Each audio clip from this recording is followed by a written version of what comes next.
တော့ခွေးပူကတော့ခြေ3ချောင်းပဲရှိတော့တယ်ပြောတယ်ခြေတစ်ချောင်းမရှိတော့ဘူးပြောတယ်နော်အဲ့ဒါတော့ညာရင်းချင်းသူတို့ဆေးသွားကူလာတယ်ပြောတယ်နော်ဟိုဘက်မှာတရုတ်ပြည်မှာပဲဆေးကူလို့ရအားလုံးပဲမင်္ဂလာပါဗျာကျွန်တော်ရဲ့ Top Bombing Channel ကနေကြိုဆိုလိုက်ပါတယ်ခင်ဗျာနေ့စဉ်တော်လိုင်းနဲ့ပတ်သက်တဲ့သတင်းတွေသတင်းထူးသတင်းကောင်းတွေတင်ဆက်ပေးသွားမှာမို့ကျွန်တော်ရဲ့ channel လေးကို like and subscribe လုပ်ပြီးတော့တောင်းဆိုချင်ပါတယ်ကြည့်ရှုသူတူတယောက်ချင်းစီတိုင်းကိုအထူးပဲကျေးဇူးတင်ပါတယ်ခင်ဗျာဘေးချင်းမှာတာကောတက်နဲ့ဟိုဘက်ကကြားဖြန့်တက်နဲ့ sorry ကျင့်ဖင်တက်နဲ့ဒီဘက်ကသူ့ဟိုတနေ့ကထိမ့်လိုက်တဲ့လူရဲ့တစ္ဆာကန်တက်ဆိုတာရှိတယ်အဲဒါကြောင့်တက်တွေမှာတက်ချုပ်ကြီးကဒါကြောင့်အကွက်တွေရွှေ့တက်ချုပ်ကြီးတွေကရွှေ့မှာမရွှေ့ရင်သူတို့ကတစ္ဆာကန်တက်တွေဆိုတာရှိတယ်သူတို့ဒီတက်ချုပ်ကိုအားကိုးကွယ်တဲ့လူတွေရှိတယ်အဲ့တော့ကျင့်ဖင်ရဲ့တက်နဲ့ဟိုဘက်ကဟိုတနေ့ကဖမ်းခံရတဲ့လူရဲ့တစ္ဆာကန်တက်နဲ့ဘေးချင်းမှာချနေနော်အဲ့ဒါတော့သူတို့သားဖတွေဒါနေဝင်ချင်းတက်ပြီပေါ့သိရမလားအဲ့ကြားထဲမှာများအန်နီထွန်းကဒီမှာပြဿနာတွေကရှုပ်နေမင်းအောင်လည်းရရကောင်းတယ်ဒီမှာအန်နီထွန်းကသူ့ကိစ္စနဲ့သူရှုပ်နေတဲ့အခါကျတော့မြန်မာပြည်ဘက်တွေဒီဘက်အရှိတောင်အာရှဘက်သူဒီလိုပဲနည်းနည်းလှမ်းဟောက်တာလောက်ပဲရှိတယ်နော်အခုကမြန်မာပြည်သူပြည်သားတွေသိရမှာကမင်းအောင်လည်းနေဝင်ချင်းဆိုတာဒီမှာ ICJ မှာလဲသူ့ရဲ့တိုင်းပြည်လိုက်ရော်ချင်းရတော့တိုင်းပြည်လိုက်ရှုံးတာတို့ဘာလို့ရှိပေမဲ့ရော်ချင်းပေးရမှာတို့ရှိပေမဲ့အဲ့ဒီ ICJ မှာလဲသူ့လုံရက်တွေသူ့ရဲ့ရုပ်မာတဲ့ပတ်ဆက်တဲ့လုံရက်တွေကလည်းပေါ်သွားတယ်နော်တာလီစွာပါတာလီစားပါမျိုးတွေအဲ့တော့သူ့ရဲ့လုံရက်ကလည်း ICJ မှာပေါ်သွားတယ်နောက်တစ်ခု ICC ကိုအဲ့ဒီဥစ္စာတွေတော့ယူသွားလို့မရ ICC နဲ့ ICJ ကဆက်နေတာမဟုတ်ပေမဲ့ highlight လုပ်ပေးလိုက်တာပေါ့နော် ICC ကိုသွားမဲ့ case မှာဒီ ICJ ကသူတို့လုံမှာရုပ်မှာထားတဲ့ဒီအာဆာဆိုတာမင်းအောင်လိုင်းနဲ့ပေါင်းပြီးတော့ရွာသူရွာသားတွေရခိုင်သားခြေတွေကိုဒီပူသီတောင်မှာတတ်ရက်ကလေးလာပြီးတော့လုံဒုက္ခပေးဖို့ထားတဲ့အတွက်anyway အဲ့ဒါထားလိုက်တော့အဲ့တော့ဒါကလည်း ICJ မှာသူ့ရဲ့ဟိုရုပ်အစ်စ်ပေါ်သွားတာရယ်နောက်တစ်ခုကသူ့ရဲ့ကြားဖြန့်နေနော်လောက်ကင်မှာရှိတဲ့သူ့ရဲ့ကြားဖြန့်ဖေကတော့ကိုတတ်တည်သွားတယ်တားတွေသမီးတွေနောက်ပါတနာသူ့ရဲ့တပည့်တွေကိုတော့မနေ့က28ရက်ကပေါ့နော်မနေ့ကတော့မဟုတ်28ရက်နေ့ဇန်နဝါရီ28ရက်နေ့မှာလောက်ကင်ကကြားဖြန့်မင်းအောင်လိုင်းနဲ့ partner မင်းအောင်လိုင်းက business partner ဟိုဘက်တရုတ်ပြည်မှာတေတံပေးလိုက်တယ်နော်မိသားစုလိုက်နော်မိသားစုလိုက်တေတံပေးတာဖေကတော့လောက်ကင်ထဲမှာပဲမြန်မာပြည်ထဲမှာပဲကိုစူဆိုက်လုပ်ပြီးတေသွားတယ်ကလေးတွေကအကုန်မသွားတော့ဟိုဘက်တိုင်းပြည်မှာအများကြီးဟိုတရုတ်ပြည်ရဲ့ဟိုတရားရုံးမှာပဲသူတို့တေတံပေးခံလိုက်ရတယ်နောက်တစ်ခုကဘာလဲဆိုတော့မနေ့ကသတင်းပြောမလို့နော်မနေ့ကဗိုတာဘောတို့စီမှာရှိတယ်ဗိုတာဘောတို့စီမှာရှိတဲ့တက်တွေကတပြေးပြေးနဲ့မြေအေရီယာချဲ့လာတာပေါ့နော်အဲ့ဒါမှဝိုင်းပြီးတော့တစ်ဖက်ဘက်မှာဖြစ်နေဆိုတစ်ဖက်ဘက်မှာထပ်ပြီးတော့ချဲ့သေးတယ်ဒါပေမဲ့တို့ညီကိုတွေကထိမ့်ပြီးကစားတာတယောက်မှချနေရင်တယောက်ကအရန်တိုက်လို့မဖြစ်ဘူးတဲ့ဘာဖြစ်လို့လဲဆိုပစ္စည်းသွားလာနေရှိတာပေါ့နော်ဟိုပစ္စည်းဒီပစ္စည်းတွေကူးလူးဆက်ဆံတဲ့ခါကျတော့အေးထိုးစစ်စင်ပြီဆိုဒီဘက်ကနည်းနည်းလေးခဏနားတာဒါပေမဲ့ဗိုတာဘောကအခုအတကုံပြုံးနေတယ်နော်ဗိုတာဘောarea ထတ်ချက်နေတဲ့ခါတော့ကြတော့ညဝတီဘက်မှာအတန်တွေဝုန်းတိုင်းကျဲနေတယ်နော်ပြည်သူချစ်တော့ဟိုကတော့ခွေးပူကတော့ခြေ3ချောင်းပဲရှိတော့တယ်ပြောတယ်ခြေတစ်ချောင်းမရှိတော့ဘူးပြောတယ်နော်အဲ့ဒါတော့ညာရင်းချင်းသူတို့ဆေးသွားကူလာတယ်ပြောတယ်နော်ဟိုဘက်မှာတရုတ်ပြည်မှာပဲဆေးကူလို့ရအဲ့တော့ပထမဦးဆုံးပြောချင်တာကတော့ကိုလုံးရင်ကိုခံရမှာပဲဟုတ်တယ်မလားအဲ့တော့သူတော်ရရတွေကောင်းနေတဲ့လူတော်မှဟိုဟာမရှိဘူးဆိုတော့နော်တို့စီလုံးချင်းတွက်ချင်းလို့ရှိနေမဲ့ရှော့တိုက်လုံးထိတဲ့အကြောင်းခင်ဗျားဘယ်လိုသိလဲဆိုဇမဲလုံးကမဟုတ်ဘူးညင်ဒါမှန်တာပဲငါတို့ကဇမဲလုံးစကားကိုငါတို့ကပြောင်းပြန်အချိုးကြပြီးယူတယ်ရှော့တိုက်လုံးထိတာခင်ဗျားဘယ်လိုသိလဲသိတဲ့နေရာသိတာပေါ့နင်တို့ကမသိကြဘူးဆောက်ပြီးတော့လာအငင်းဝါကြလို့ရင်လည်းအဲ့ဒါလဲဟို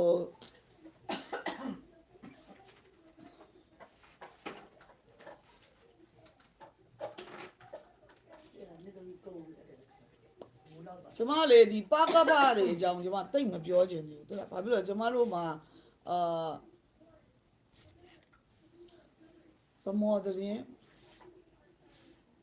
ဗမော်သတင်းပါကြတယ်ဟဲ့နင်ဗမော်သတင်းကြာဗမော်သတင်းမမေးရသေးဘူးကျမဒါမီလင်းနေသေးဆိုဗမော်မှာကျမဒါအသက်ရှိတယ်ပေါ့ဘမ်းမောက်မှာတက်ကြောင်းမှုကကျမသားရှင်နော်အဲ့ဒါဆိုသူအသက်ရှိသေးတယ်โอเคနေသေးတယ်အဲ့တော့အဲ့မင်းအွန်လိုင်းခြေ3ချောင်းရှိတာရယ်ခြေ3ချောင်းမှရှိတော့တယ်နောက် तू ကအဲ့ဒါဘာလဲဆိုတော့ तू confirm ဖြစ်လာ तू ဒဏ်ရာရတာ confirm ကြောင်းပြောပြမယ်နော်ဒီတဲ့ confirm တာဘာလဲဆိုတော့ तू ကရေဓာတ်မှာတဲ့ရေဓာတ်တင်တန်းစင်မွက်ရှိတယ်တဲ့အဲ့ဒီရေဓာတ်တင်တန်းစင်မွက်လုပ်ဖို့အတွက် तू ဟိုအောင်တပြေပင်ဝယ်ထားတာ300တဲ့နော်အောင်တပြေစိုက်ဖို့အဲ့ဒီရေဓာတ်တင်တန်းမှာကလေးတွေတင်တန်းစင်နေဆိုတာပါဆိုလားမသိအဲ့မှာအောင်တပြေစိုက်ဖို့ဝယ်တာ300တဲ့အဲ့ဒီရေဓာတ်ကိုရေချောင်းဦးစီးချုပ်နဲ့ပဲအဲ့ဒီရေဓာတ်ဘာခေါ်လဲရေဓာတ်မှာအကြီးဆုံးပေါ့နော်အဲ့ဒီရေဓာတ်ကလူနဲ့ပဲအဲ့ဒီတင်တန်းစင်မွက်ကျင်းပလိုက်ရတယ်တဲ့အမှန်တကယ်က तू ကမင်တရာကြီးလုပ်ပြီးတော့ ထိသွားတာမဟုတ်ပြေးတဲ့ချိန်မှာချော်လဲပြီးတော့ဒူးထိသွားဒူးထိသွားအမှန်လားရိုက်တဲ့အဲ့ဒါဟိုဒါရှိုက်တိုက်တုံးထိတာမဟုတ်ဘူးလို့လည်းပြောတယ်ဒီမှာ နေဘာသူကတော့သူ့လိုပဲပြော အခုမကောင်းတဲ့ဒူးကထိကြိုက်သွား ဒါပဲပြောတော့မှနှစ်ခုမ ဟိုစရင်ဟိုတဲ့ပြေးဟိုအဲ့ဒါလာတော့ဘုံကိုချင်းနေလို့ဝင်ပြေးရ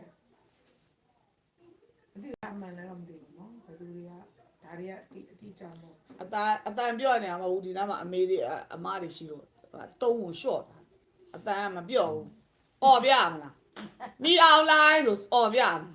အတန်ကျဲကြီးပေါ့ကျုပ်အမေတွေအမတွေအိမ်မှာမလို့ညိနေအတန်လေးကိုတုံးလျှော့တာကျုပ်အမြဲတုံးကျဲကြီးပြော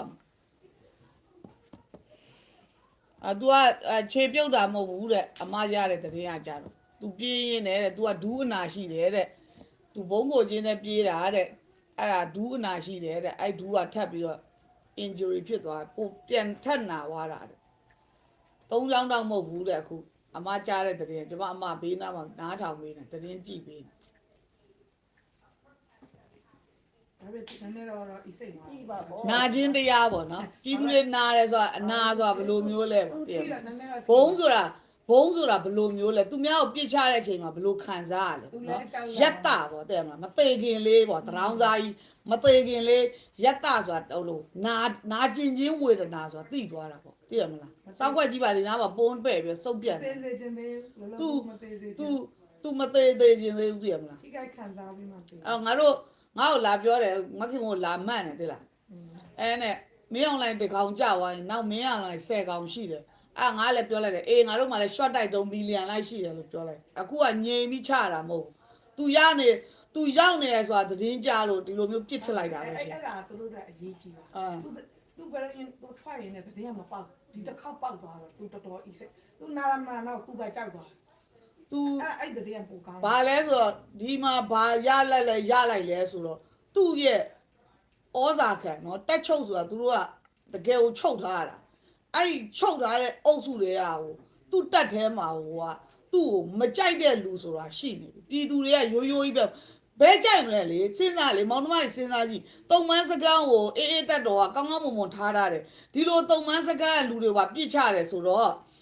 ဘသူကသူ့ပေါ်တစ္ဆာခံပြီးတော့ဘသူကလှုပ်ပြီးတော့ချင်းပြောမခင်မိုးတို့ဒီမြမတက်မတော်ကြီးဆိုတာကအမေတော်အောင်ဆန်းစုကြည်အားမဆာသူ့ဖေတီထောင်ထားတဲ့တက်မတော်ဆိုဒီဖေတီထောင်ထားတဲ့တက်မတော်ဆိုချစ်တယ်သူတို့ကတက်သားချင်းသူတို့မှာချစ်ခင်မှုရှိတယ်လေးစားအားကိုတနာညင်တာမှုရှိတယ်နော်ကိုရီမြင်တယ်လို့တော့မဟုတ်ထဲမှာသူတို့ဒါကြောင့်သူတို့စီးလုံးတာလေသူတို့ကျမတို့စီလုံးနဲ့ပြန်စော်နေဟုတ်တယ်မလားအဲ့တော့သူ့လူကသူ့ကိုပြန်လှုပ်တယ်ဆိုတော့ message ကရသွားတာသူမလုံခြုံတော့ဘူးဆိုတာ message ကရသွားတာနောက်တစ်ခုကဒီဘရောက်တွေကသူ့ကို wanted လောက်ထားတယ်$5 million wanted လောက်ထားတယ်ဆိုတော့ American ကဟိုစွာချစ်သူနော်ဒီကအဲ့ကြားပြန့်ခေါင်းဆောင်ကို25 million wanted လောက်တယ်လို့ပဲနိုင်ငံခြားမှာရောက်နေတဲ့မြန်မာပြည်သူတွေကမင်းအောင်လိုင်အောင်ဖမ်းပေးရင်5 million ဆိုတော့ ဒီ5 million ကိုလည်းဟိုဒီတက်တွင်းတဲ့ကလိုချင်မှာပဲနော် mission တစ်ခုဆိုတာဟိုဖျက်သီးပဲမဟုတ်ဘူးအပြင်မှာလည်းသူ့ကို white ကိုချောင်းနေလူတွေနောက်အဲ့ပြစ်နီးပြစ်ဟန်တွေကလည်းသူ့ CDN တွေကပဲသူ့ကိုပြန်စော်တာသိရမလားဖျက်သီးလည်းရှိသလိုသူ့ထဲမှာလည်းသူ့ကိုမကျေနပ်တဲ့လူတွေရှိဘာဖြစ်လို့လဲဆိုတော့အေကတုံမန်းတွေကောင်းကောင်းမွန်မွန်ထားရတဲ့သားနဲ့ကိုယ့်ရဲ့တက်တွင်းထဲမှာရှိတဲ့မိသားစုကိုတော့မှဒီလိုပြစ်ချတဲ့သတေးတယ်ဆိုတော့နောက်ဟိုဒီဘက်ပြည်သူပါတီပါပြပွတ်လဲသူ့လာပြီးတော့ပေါင်းစည်းတာပဲဟုတ်တယ်မလားသူ့ကိုပေါင်းစည်းတဲ့လူတွေတောင်မှသူအကုန်လုံးကိုသူဟိုကလှုပ်ထားတာဆိုတော့စဉ်းစားကြည့်လို့အရင်တော့ကတန်းရွှေကြီးလက်ထက်ကတမတ်ကိုပါထောင်ထဲထည့်ထားတယ်ဆိုတော့သူကသူ့တက်တွင်းဟိုးတော့အဖိုးကြီးတွေကဟိုနေဝင်းရဲ့တက်ကိုယာရုမပေးပတ်စံမချမ်းသာစေခြင်းမဲ့အန်ရပြုတ်တဲ့အထိဒုက္ခမပေးဘူးနိုင်ငံရေးသမားကလွဲပြီးတော့ communist party ဘာညာကွာနိုင်ငံရေးသမားတွေပဲထောင်ထဲမှာထည့်တာဒီလိုမျိုးဟိုဒုက္ခပေးခြင်းမရှိဘူးသိရမလားတန်းရွှေဆိုရင်နေဝင်းလက်ထက်ကလူတွေကိုဒုက္ခမပေးဘူးစီးပွားတော့မဖြစ်ဘူးဒါပေမဲ့ဒုက္ခပေးရထောင်ထဲထည့်တာပဲမရှိဘူးမင်းအောင်လှိုင်ကသူ့အာဏာအတွက်အရင်တော့ကောင်တွေပါခေါင်းမထောင်ခိုင်းဘူး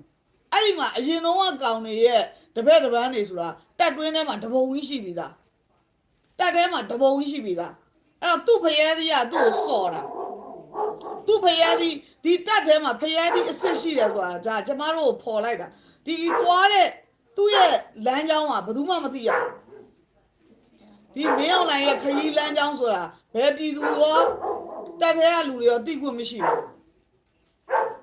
ဒါပေမဲ့အခုပေါက်ကြားသွားတာကိုကြည်ချင်းအဖြစ်သူ့ရဲ့ဒီမအလာရဲ့စောက်ခွေးတက်ထဲမှာသူ့ကိုမကျေနပ်တဲ့လူတွေရှိတယ်ဒါအဖြေပဲဒါကျမပြည်သူတွေပေးချင်တဲ့ message ရှာမင်းအောင်လှိုင်ကိုသူ့တက်တွင်းမှာကိုတိုင်းပြည်ဒီလောက်စုပ်ပြတ်နေတာပဲစစ်ဘိုထဲမှာတော့လူကောင်းစစ်ဘိုရှိအောင်ပါပဲဒီလောက်စုပ်ပြတ်နေတာကိုလူတွေကိုတပြုတ်ပြုတ်နဲ့ပြည်သူဘယ်ပြည်ပရံမှမကာကွယ်ရပဲနဲ့အာစာအိုတော်မှမကာကွယ်အာစာအိုတော်မှတွားပြီးတော့အားပေးတယ်ဆိုတော့ကျမတို့ဒီအာစာဆိုတာကျမတို့ဒီတက်မတော်သူတို့ရဲ့ဟိုမဟာလာတက်မတော်ကြီးစောက်ခွေးတက်ကြီးကို support လုပ်နေတဲ့ဟိုဘယ်လိုခေါ်လဲဒီအာစာဆိုတာကသူတို့သွားပြီးတော့နှိမ်နှင်းထားတယ်ဒီကိစ္စကြောင့်မို့လို့ဒီ ICJ ပြဿနာတွေဘာတွေဖြစ်ရတာစဉ်းစားကြည့်တက်တဲ့ကလူတွေလည်းမောင်နှမတွေလည်းစဉ်းစားကြည့်အာစာဆိုတာကအာစာကိုနှိမ်နှင်းလို့ဒီရိုဟင်ဂျာတွေနဲ့အခုလိုတိုင်းပြည်လိုက်တရားစွဲခံရတာဒီလိုမျိုးသွားတိုက်ပေးထားတဲ့ဒီတက်ကိုတောင်မှနော်အေးတက်တော်ကတုံပန်းစကန်လုတ်ပြီးတော့တေးသေးချာချာနဲ့အေးတက်တော်ကတုံပန်းစကန်တော့ဒါကြောင့်ကျမတို့ဒီကျမတို့ဆိုဥရားတာပေါ့လေပြည်သူကိုနှိပ်စက်ထားတဲ့ဟာတွေဟိုရှင်းမလိုက်ပါပြီးရင်အကုန်ရှင်းမလိုက်လို့ထင်မယ်မဟုတ်ဘူးဒီ KIA KNU AA ရှိသမျှခေါင်းဆောင်ကြီးတွေကညံရှိတယ်တုံပန်းကိုမတတ်ပြစ်ဘူးဒီမှာကရင်နီမှာအလွတ်ကောင်းလို့တုံပန်းဒုက္ခပေးတာကရင်နီမှာဒုက္ခရောက်နေပြီနော်ဒါပေမဲ့သူတို့ဟာနိုင်ငံတကာစစ်ဥပဒေကိုသိတဲ့အတွက်သူတို့ကတုံပန်းကိုထားပေးတာအဲ့ဒီတုံပန်းတောင်မှလေရင်နဲ့ဘုံပြစ်ချတယ်ဆိုတော့စဉ်းစားလေနင်တို့တက်ထဲမှာဗိုလ်ချုပ်အောင်ဆန်းရဲ့သမီးဖြစ်တဲ့ဒေါအောင်ဆန်းစုကြည်တောင်မှဖေဖေတီတောင်သားတဲ့တက်မတော်ကြီးဆိုတအားချစ်တာနင်တို့တက်သားချင်းချင်းမှသိတယ်နော်တက်ထဲကလူတွေကိုချစ်တယ်အဲ့ဒီလိုလူမျိုးတွေကိုတောင်မှဘူးသီးတောင်မောင်းတော့မှတခါစစ်တုံပန်းနေအောင်ပြစ်ချတယ်အခုဒီဘက်မှာညာဦးလာကြောက်ပြီလားအဲ့မှာတခါအခုလက်တလောလေးတွေဖြစ်သွားတာဆိုတော့ဒီတက်ထဲမှာမင်းအောင်လှိုင်ရဲ့စိတ်ဓာတ်နဲ့အကျင့်စာရိတ္တစုပ်ပြတ်တက်နေတဲ့ကြားဖြန့် idea ကိုမကြိုက်တဲ့စစ်ဘိုးစစ်သားတွေရှိနေပြီဆိုတာတော့တေချာတဲ့ message ပဲအဲ့တော့ तू ဘာ तू ဇော်မဲလုံးထပြောရတယ်ဆိုရင်ဇော်မဲလုံးရဲ့ဟို opposite ကဇော်မဲလုံးကဒါပြောရတယ်ဆိုရင်ကျမတို့ကပြောင်းပြန်ချိုးကြတယ်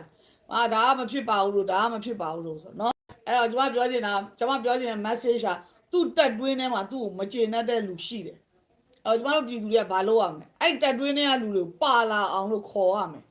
เนาะသူတို့ကိုများခေါ်ပေးရမယ်သူတို့ကိုကျမတို့ပြည်သူတွေကအခုဆိုကျမတို့ကတုံပန်းစကန်နေထားတာမပြစ်တတ်ဘူးเนาะကျမတို့စိတ်နဲ့ဆိုရင်တော့လှုပ်ထလိုက်မှာခလေးတွေလှုပ်ထားလို့ဆိုဒါပေမဲ့ဒီခေါင်းဆောင်ကြီးတွေရှိတယ်ဟို KIA တို့ KNU တို့ AA တို့ကပြီးတော့သူတို့က တုံမန်းဆိုမတက်ရဘူးတဲ့ကျမတို့ကတော့မလေးငါတို့ကလေးတွေတက်တာပေါ့ငါတို့ကလေးတွေများကျမကလေးတွေတက်ထားတယ်ပေါ့နော်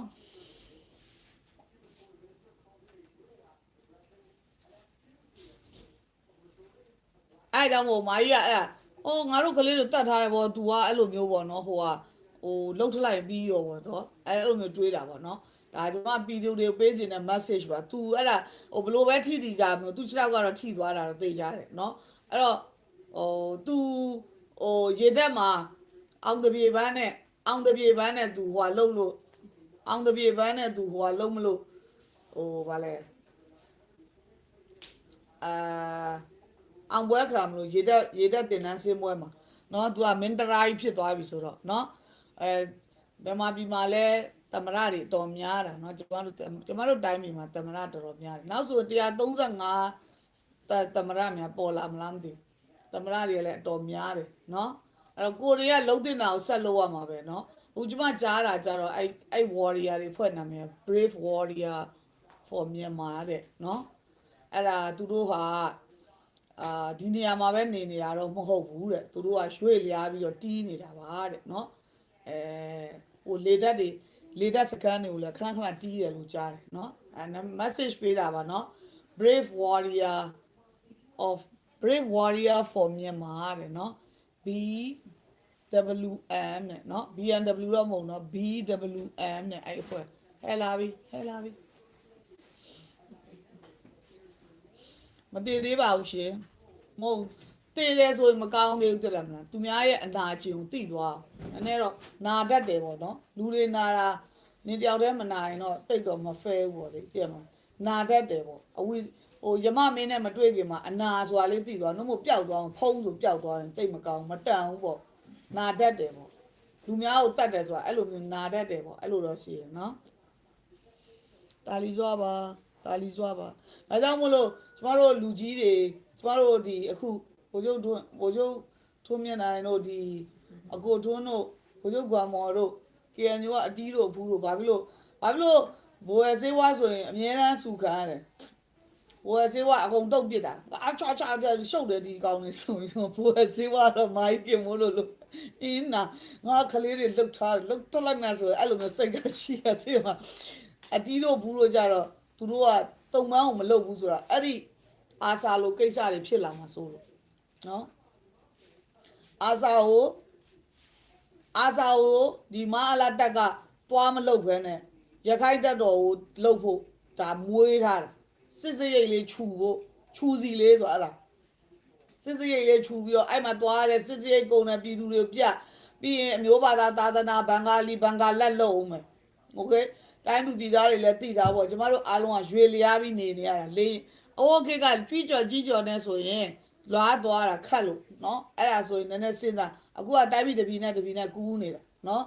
အဲ့တော့ကိုရီးယားလေးတွေနဲ့ယူရင်သဘောတူပြီးတော့เนาะဘင်္ဂါလီလေးတွေနဲ့ယူရင်သဘောမတူတာမျိုးတော့မလုပ်ကြနဲ့ပေါ့เนาะဒါ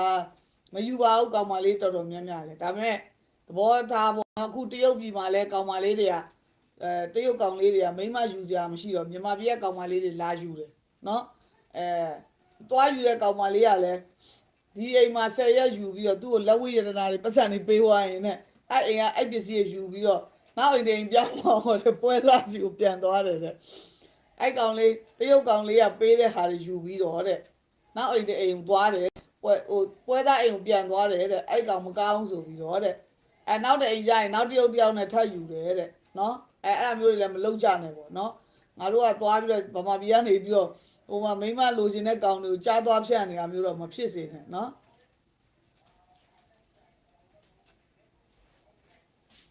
အာစာ9000တော့မရှိပါဘူးရှိလို့ရှိရင်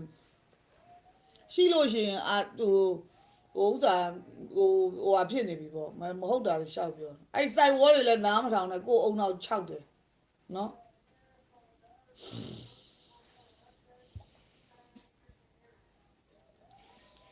အဲ့တော့ငါတို့ကလည်းဒီဘက်ကနေပြီးတော့ခေါင်းလောင်းများတီးပေးပေါ့တဲ့မလားခေါင်းလောင်းထိုးတဲ့တဲလေးချမ်းနေဆိုငါတို့ကလည်းဒီဘက်ကနေခေါင်းရခိုင်ပြည်နယ်ကလည်းခေါင်းလောင်းထိုးပေါ့သိလားငါတို့တန်မိုးမခောက်ရတော့တဲ့သူတို့လေခေါင်းလောင်းလေးကလောင်းစိတ်သက်သာစိတ်ငါနောင်းလေးကြိုင်ခေါင်းလောင်းဝင်တာပေါ်ပွားစီမှာရှိတယ်တဲ့ ဘောပါခေါင်းလောင်းထိုးမှာဘောမှာခေါင်းလောင်းရှိဘောပါခေါင်းလောင်းရှိလားကနားနေငါမင်းအောင်လိုက်စားကနားလေးတော့မိုင်းပြန်အောင်ခေါင်းလောင်းထိုးပြမိုင်းနဲ့မင်းအောင်လိုက်နဲ့မတည့် ရှိလို့လား ရှိတယ် ခေါင်းတော့မဟုတ်ပါဘူးဟိုကြီးစီဥစ္စာဘယ်လိုလှဲ့ ကြီးစီလား ဟုတ်ကြီးစီလည်းမဟုတ်ဘူးလက်ကလားလို့ဥစ္စာခေါင်းတော့မဟုတ်ဘာလဲမရှိပါဘူးခေါင်းတော့ခေါင်းတော့ဘယ်လို ခေါင်းလောင်းကကလောင်းကလောင်းကလောင်းကလောင်းကလောင်းလောင်းတယ်လေဘယ်လေ ငါဟိုဘက်မှာရှိ ဟုတ်လား ခေါင်းတော့မဟုတ်ဘာဘယ်လိုခေါင်းလဲဖျားမှာဟိုလောက်တဲ့လေးလဲလေးလေ ခေါင်းလောင်းထိုးတဲ့တဲလေးချားနေရခိုင်ခေါင်းလောင်းရတစ်ချက်ဒေါင်းဆိုခေါင်းရခိုင်ခေါင်းလောင်းရဒေါင်းဆိုခေါင်း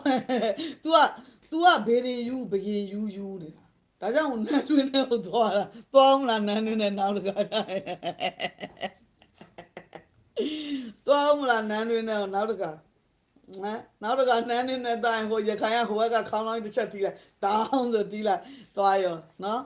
အဲ့ဒါ तू ကြောက်တယ်တဲ့ခေါင်းလောင်းကြောက်တယ်တဲ့ तू မှာတမိုင်းရှိတယ်တဲ့ဒီဘက်မှာမာကြီး TikTok ကလူခေါင်း